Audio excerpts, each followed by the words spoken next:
Hello दोस्तों, स्वागत है आपका अपना YouTube channel circle to knowledge पे। मैं जितेंद्र सिंह एक बार फिर से स्वागत करता हूं। उम्मीद है आप सभी अच्छे होंगे।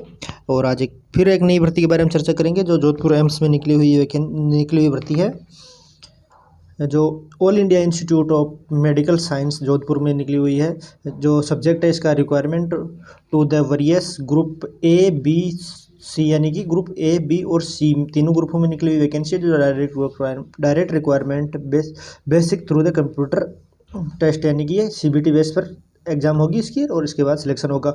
तो ये है नॉन मेडिकल पोस्ट के ऊपर निकली हुई वैकेंसी है। जो देखते हैं, ये पहली वैकेंसी है असिस्टेंट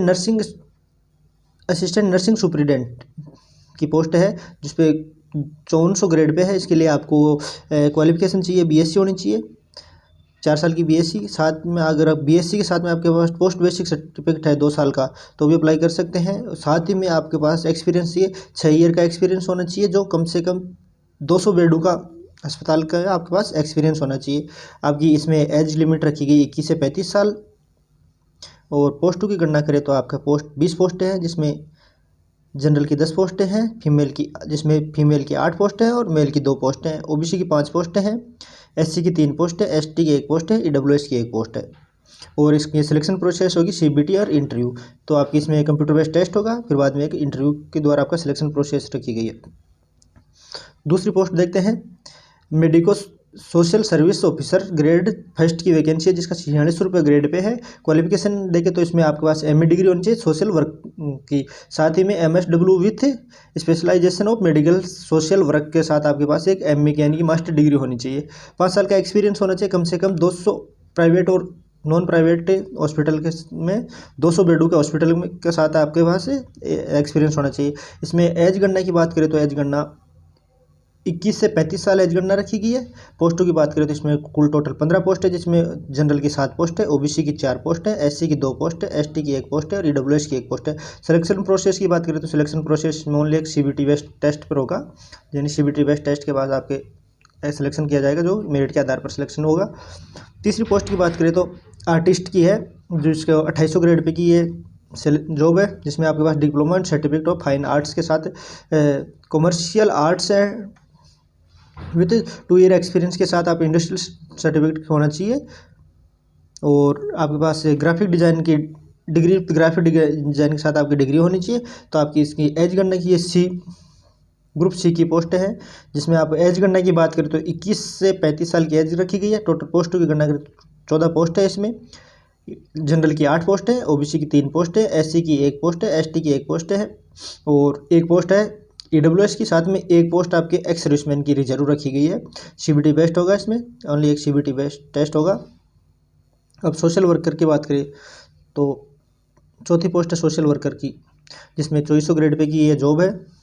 आपके पास इसमें 12th पास होना चाहिए, साथ ही में आपके पास 8 साल का एक्सपीरियंस होना चाहिए और सोशल वर्कर का। एज गणना ग्रुप सी की पोस्ट है। एज गणना की बात करें तो 18 से 35 साल एज रखी गई है। इसमें कुल टोटल 2 पोस्ट है, जिस दोनों जनरल कैटेगरी के लिए है। सिलेक्शन प्रोसेस सीबीटी वेस्ट पे होगा। 5 नंबर की पोस्ट की बात करें तो इसमें यह डाटा ऑपरेटर की ग्रुप ग्रेड ए की है, जिसमें 2400 ग्रेड पे की है। जिसमें आपके पास क्वालिफिकेशन की बात करें तो आपके पास 12th पास होनी चाहिए। साथ ही में आपके यानी कि टाइपिंग स्पीड 8000 की, 1 घंटे के अंदर 8000 की आपकी टाइपिंग स्पीड होनी चाहिए।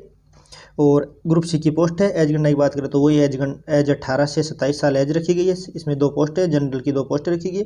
इसमें सीबीटी साथ में आपके स्किल टेस्ट होगा, यानी कि आपका टाइपिंग टेस्ट होगा, उसके बाद आपके सिलेक्शन होगा। 6 नंबर की पोस्ट की बात करें तो ये सीनियर एडमिनिस्ट्रेटिव असिस्टेंट की वैकेंसी है, जिसमें 2400 ग्रेड पे रखा गया है। और इसमें आपके पास एक ग्रेजुएशन डिग्री होनी चाहिए, साथ में आपके पास कंप्यूटर का नॉलेज होना चाहिए। स्किल टेस्ट आपकी टाइपिंग टेस्ट होगी, जो 35 वर्ड आपके पर मिनट इंग्लिश के और 30 वर्ड हिंदी के होने चाहिए। साथ ही ये आपकी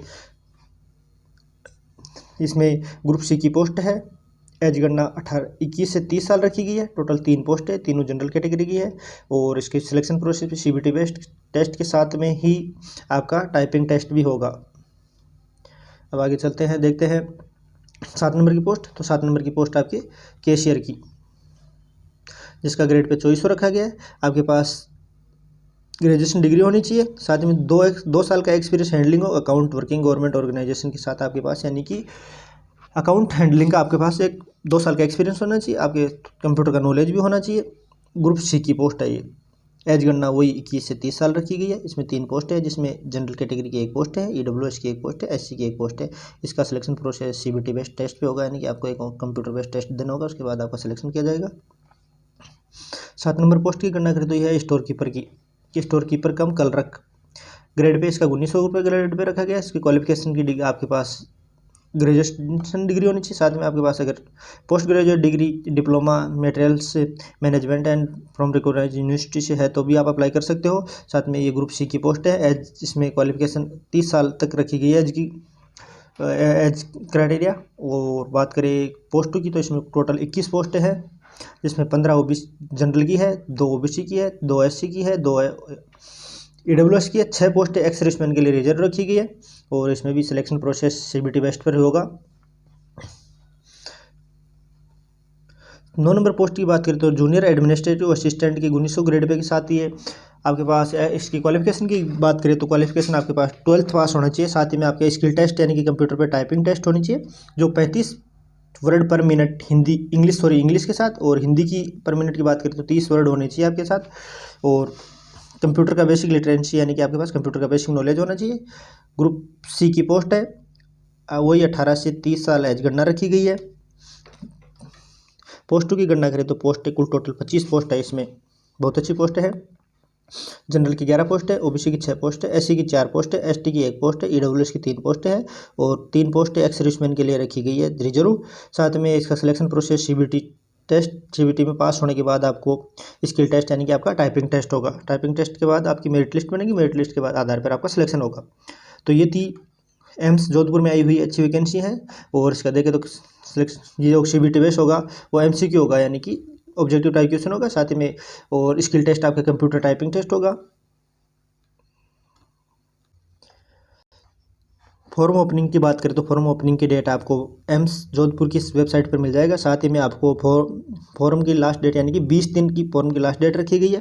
साथ ही में बात करते हैं एप्लीकेशन फ़ीस की, तो इसमें जनरल ओबीसी ईडब्ल्यूएस कैंडिडेट के लिए 3000 रुपये एप्लीकेशन फ़ीस रखी गई है। वहीं एससी एसटी पीडब्ल्यूडी यानी फिजिकल हैंडीकैप्ड व्यक्ति है उनके लिए 2400 रुपये फीस रखी गई है। और आपको online mode wise payment gateway Jodhpur AIIMS के द्वारा आपको पेमेंट करना होगा। साथ ही में एप्लीकेशन फ़ीस ये 3000 जनरल के लिए और एससी एसटी के लिए 2400 रुपये एप्लीकेशन फ़ीस रखी गई है।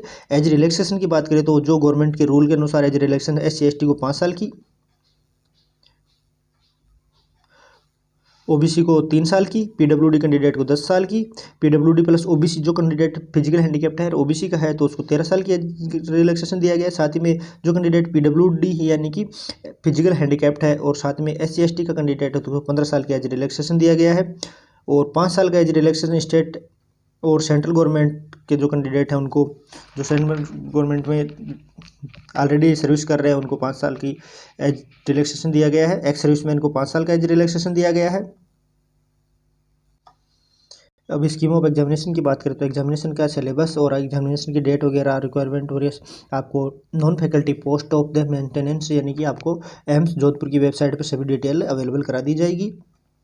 तो ये थी एम्स जोधपुर में आई हुई वैकेंसी जो सेंट्रल गवर्नमेंट द्वारा निकाली गई राजस्थान की सबसे बहुत बड़ी अच्छी वैकेंसी है, जो आपको आचार संहिता के अंदर देखने को मिल रही है। तो सभी को अप्लाई करना चाहिए, अच्छी पोस्ट है। और जो बात करें एम्स जोधपुर की तो बहुत अच्छी वैकेंसी है। तो अगर जानकारी अच्छी लगी तो हमारे चैनल को लाइक और सब्सक्राइब कीजिए, बने रहे हमारे चैनल के साथ। मैं एक बार फिर से धन्यवाद करता हूँ आपका, धन्यवाद। जानकारी अच्छी लगी तो हमारे चैनल को लाइक और सब्सक्राइब कीजिए।